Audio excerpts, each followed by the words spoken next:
This is Brad Rom's Radical Rides, and we're doing it to it. And I'm not gonna lie, I totally procrastinated on this thing. Not because I wanted to, but just out of fear of failure, because if you mess this up, I know how much work it was gonna be. So I'll show you what I did.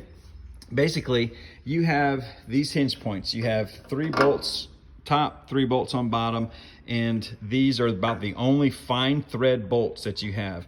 Well, as we were setting this door, getting this nice and square, what happened is these blew out. As we're tightening them, they slipped off and we lost it. So I had to step up with this, I think they're called a tap and die. Tap and die, basically this is tapping.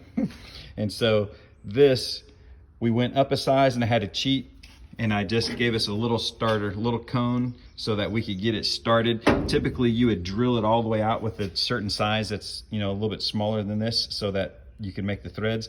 But I was fortunate enough to just barely go up a little bit. So here's the hard part. When you start this, you have to keep this thing at a 90-degree angle to the thing, and you start to turn, and it's not an easy turn. And it turns and turns, and you got to go backwards. It turns and turns, and you got to go backwards. And you keep doing that, and you roll it all the way in so that hopefully you can take the next size up and you're still cooking with Crisco. So let's see how well this worked.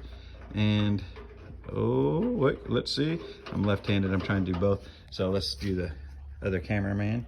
Yep, there we go. So now, nice and smooth, and we're cooking with Crisco.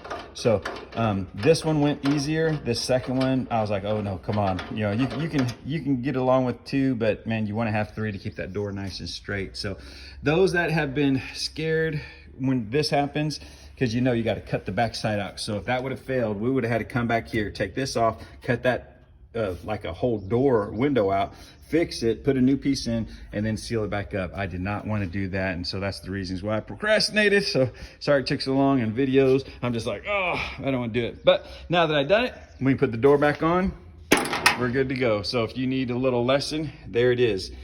Start slow, wind it up, wind it in, back it out, wind it in, back it out, use some lubrication, and you're all good. So hey, you guys be blessed, have a great day. Remember me and mine, there's only one way.